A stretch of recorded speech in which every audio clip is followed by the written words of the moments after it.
Hello everyone, welcome to Perfection IS.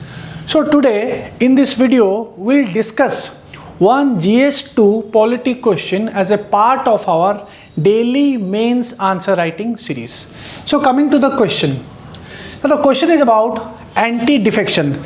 As we all know, anti-defection is mostly news. Her time news में होता है, तो one question you can expect और काफ़ी common question है, mostly हर 2 साल या फिर ऑल्टरनेटिव ईयर्स पे ये रिपीट होता भी है. Now the question is anti Indian politics is politics of defection and powerful politicians stand for nothing beyond self interest. Now we have to analyse this statement in view of the recent defection in states and also suggestive corrective measures. और ये हमको 150 words पे लिखना है, that is 10 marker. Okay, ठीक है. So question क्या पूछा है कि इंडियन पॉलिटिक्स कैसे अभी डिफेक्शन पॉलिटिक्स हो गई है एंड पावरफुल पॉलिटिशियंस वो बियॉन्ड अपने सेल्फ इंटरेस्ट कुछ देखते नहीं है. तो इस स्टेटमेंट को हमको डिफेक्शन के फॉर्मेट में लिखना है और कहीं ना कहीं हमें डिफेक्शन जो हमारा एंटी डिफेक्शन लॉ है उसी का चैलेंजेस लिखना है. क्या एग्जैक्ट चैलेंजेस है, प्रॉब्लम कहाँ पे है, और सजेस्टिव मेजर्स भी देना है कि कैसे सुधार आ सकता है इन आवर एंटी डिफेक्शन. ठीक है, okay. Now coming to intro. So here the intro which I have written. See the intro also should look like it should look enhancing और जैसे थोड़ा अच्छा दिखना चाहिए, because the writing should be the flow of writing. Okay, आप जैसे लिख रहे हो, आप अगर यहीं पे अगर आप 52nd अमेंडमेंट एक्ट 1985 में आया था, 10th शेड्यूल पे आया था, if you right that so it will look very normal और कॉमन, हर कोई वैसा लिखता है. सो हम यहाँ पे कोशिश करें कुछ अलग लिखने की. ठीक है. सो हियर लाइक मैं शुरू करता हूं यहाँ पे. The evil of political defections has been a matter of national concern. ये एक नेशनल कंसर्न मैटर है, हम सबको पता है. नाउ द एमएलएज और एमपीज इंडल्ज्ड इन मल्टीपल फ्लोर क्रॉसिंग्स. यूज करते हैं हम डिफेक्शन के टाइम पे ये सब वर्ड्स यूज करेंगे तो आंसर थोड़ा एनरिच लगता है. सो द एमपीज और MLAs indulged in multiple floor crossings earned them with the epithet Aaya Ram Gaya Ram. तो ये जो टैगलाइन है आयाराम गयाराम, इसके वजह से ही डिफेक्शन एंटी डिफेक्शन लॉ आया है. लेकिन फिर भी कुछ ऐसे प्रॉब्लम्स है जिसके वजह से ये आयाराम गयाराम अभी भी है. तो वो प्रॉब्लम क्या है ना, थोड़ा और कुछ लिखेंगे. Defections are not new to Indian democracy. पहले से भी, अभी कुछ नया नहीं है. In fact it takes place in other democracies too. बाहर के डेमोक्रेसीज में भी डिफेक्शन होता है. बट जो न्यू है, जो आज के डेट में जो न्यू है, but what is new to Indian defections is that they have been unprincipled and opportunistic, thereby posing a serious threat to democracy. Now problem ये है कि डिफेक्शन पहले भी होता था, कोई नया नहीं है. So what I am putting a perspective is कोई नया नहीं है, पहले भी होता था, लेकिन अभी जो हो रहा है तो उसमें नया क्या है. So here now the thing is when a student will write ये 52 सेकेंड में आया था, 10th शेड्यूल पे है, एवरीवन नोज इट. तो आंसर को अलग कैसे बनाना है, अलग बनाना है when from the starting only I am giving a fact और गिविंग अ व्यू पॉइंट कि अभी नया क्या है. अभी नया ये है कि वो अनप्रिंसिपल्ड हो गया है, अपने सेल्फ इंटरेस्ट के लिए कर रहे हैं, और अपॉर्चुनिस्टिक हो गया है, अपॉर्चुनिटी का यूज करते हैं ताकि सरकार बना दे. ठीक है, खास करके जब सेंटर स्टेट अलग अलग सरकार है, एक सेंटर में एक सरकार है, स्टेट में और एक दूसरा सरकार है. ठीक है. So it poses a serious threat to democracy because in today's time it has become unprincipled and opportunistic. Now coming to the analysis. So पहले powerful politicians using the loopholes. अब प्रॉब्लम क्या होता है, जो powerful politicians है वो anti defection law का loopholes use करते हैं. तो यहां पे मैं जब एंटी डिफेक्शन लॉ लिखता हूं तो यहां पे ब्रैकेट में ही 10th शेड्यूल और द 52nd अमेंडमेंट एक्ट 1985 मैंने यहीं पे ही लिख दिया. So no need to write कि ये वहां से आया है. We all know, everybody knows, जो भी आंसर एग्जामिन कर रहा है ही नोज कि वो आ रहा है. So we should to the point, हम आंसर को टू द पॉइंट में लिखेंगे.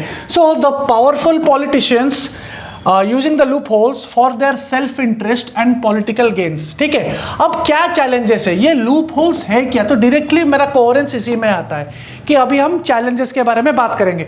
चैलेंजेस क्या है, जैसे कि पहले बायसनेस ऑफ द स्पीकर. ये जो स्पीकर है, ठीक है, ये जो स्पीकर है वो कहीं ना कहीं रूलिंग पार्टी से होती है। तो जो भी स्पीकर रहता है, जैसे कि हम बोलते हैं वो स्पीकर तो है, the speaker should be unbiased in nature, लेकिन कहीं ना कहीं उनका जो दिल है वो कहीं ना कहीं रूलिंग पार्टी की तरफ ही होती है, वी ऑल नो। ठीक है, सो इंक्लिनेशन टुवर्ड्स रूलिंग पार्टी। ठीक है, अब जब इंक्लिनेशन टुवर्ड्स रूलिंग पार्टी होती है, और ये यूज कब कर लेते हैं, क्योंकि लॉ पे कोई टाइम फ्रेम नहीं है, स्पीकर के लिए कोई टाइम फ्रेम है ही नहीं to decide on defection cases, ये सबसे बड़ा प्रॉब्लम है। और ऊपर से इंक्लिनेशन टुवर्ड्स रूलिंग पार्टी तो है ही, ठीक है, तो इसीलिए कहीं ना कहीं बायसनेस होता है, अपने रूलिंग पार्टी के मेंबर के खिलाफ कुछ एक्शन लेने में वो नहीं करते हैं। सो that is what is called biasness. Second important point is जो 2/3 का जो मर्जर है, इट इज पॉसिबल 2/3 का मर्जर आप करेंगे तो डिफेक्शन नहीं लगेगा। सो ये जो 2/3 मर्जर है लॉ पे, ये सबसे ज्यादा मिसयूज हो रहा है, यही मिसयूज हो रहा है जो कि कहीं ना कहीं महाराष्ट्र में भी हुआ। ठीक है, और यही जो 2/3 मर्जर हो रहा है, मतलब हो सकता है, और ये इलीगल नहीं है फिलहाल के लिए, अभी के लिए, क्योंकि लॉ पे वो लिखा है। सो ये हॉर्स ट्रेडिंग को प्रमोट करता है, एमएलएज और एमपीज को, जैसे कि हम बोलते हैं कि एमपीज और एमएलएज खरीदने लगते हैं, तो पार्टी खरीदने लगती है उनको, तो हॉर्स ट्रेडिंग होते हैं। और सबसे बड़ा प्रॉब्लम है कि because it hampers the democratic ethos of our country. ठीक है, it is against democracy. So ये 2 पॉइंट हमने लिखा। आगे क्या लिखेंगे,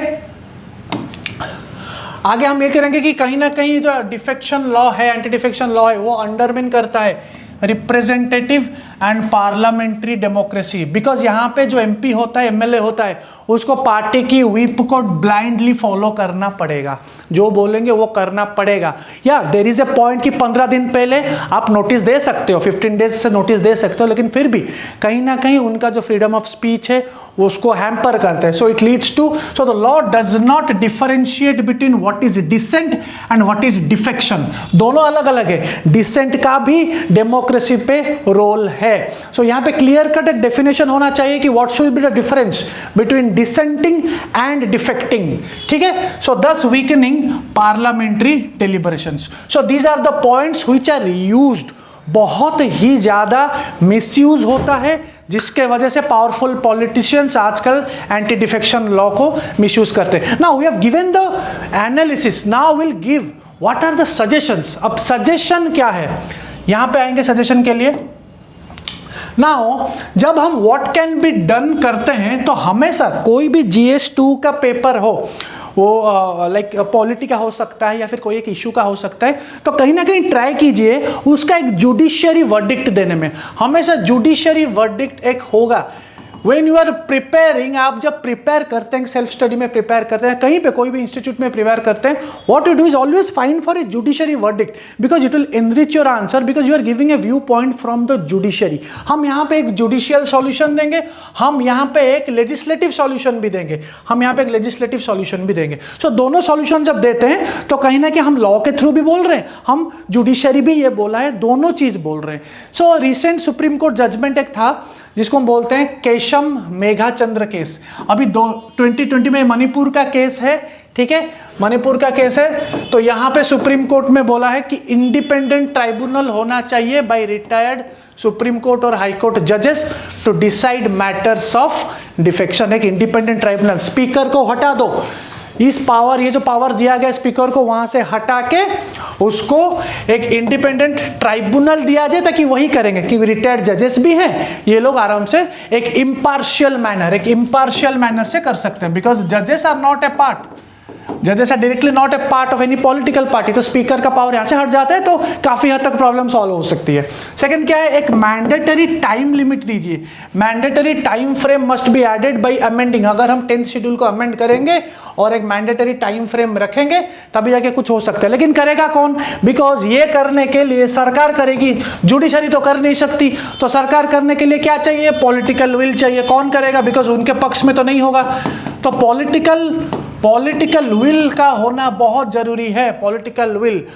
इसका मतलब जो leaders, it all depends on the leaders, on the moral values of the leaders, because they are the representatives of the people, so they should have that moral value of democracy, so that जो democratic ethos है उसका preservation सही रहे। Third क्या है, freedom of speech and expression should be promoted with intra party democracy. बहुत जरूरी है इंट्रा पार्टी डेमोक्रेसी होना, एक पार्टी के अंदर आप हो तो इंट्रा पार्टी डेमोक्रेसी होना बहुत जरूरी है, नहीं तो horse trading is the result which we all are seeing. ठीक है, सो एक कंक्लूजन, बिकॉज ये 150 वर्ड है तो हमने ये बता दिया है, तो एक कंक्लूजन हम लिख सकते हैं, tightening and cleaning up the anti defection laws are the urgent need of the hour to undermine the politics of defection. So this is how एक 150 वर्ड में हम कंटेंट भी दे रहे हैं, दो पक्ष भी दे रहे हैं, जुडिशरी का एंगल भी दे रहे हैं, लीगल कॉन्स्टिट्यूशनल एंगल भी दे रहे हैं। सो तीन चीज दे रहे हैं। तो एक चीज मैं यहाँ पे बोलना I need to tell is, हमेशा जब आप GS2 का पेपर में खास करके पॉलिटी में आप आंसर लिख रहे हो, खास करके मेंस आंसर, और वो कहीं ना कहीं related to some issue, some polity issue, ठीक है, जब कोई पॉलिटी इशू है, it can be any constitution, anything related to constitution, speaker, anything, judiciary, तो हमेशा उसका एक लीगल एस्पेक्ट देना, ठीक है, उसका एक जुडिशियल एस्पेक्ट देना। तो लीगल एस्पेक्ट, इसका मतलब कोई लॉ जरूर होगा या फिर कोई रूल जरूर होगा। जब आप जुडिशियल एस्पेक्ट दे रहे हो, कहीं ना कहीं जुडिशरी का कोई वर्डिक्ट होगा, ठीक है। So when you prepare in this way, so that आपका मेंस का आंसर राइटिंग कहीं ना कहीं एनरिच हो जाए। Obviously you have to give your own view point also, but कहीं ना कहीं वो व्यू पॉइंट ज्यादा सबमर्ज हो जाती है when it comes to proper polity questions. I am talking about proper polity questions, I am not talking about नी societal issues, उसका आंसर अलग रहता है, इन फ्यूचर क्लासेस में सीरीज में मैं कवर करूंगा। Okay, so that is how we, this is the question for anti defection. Okay, so that's it. Thank you.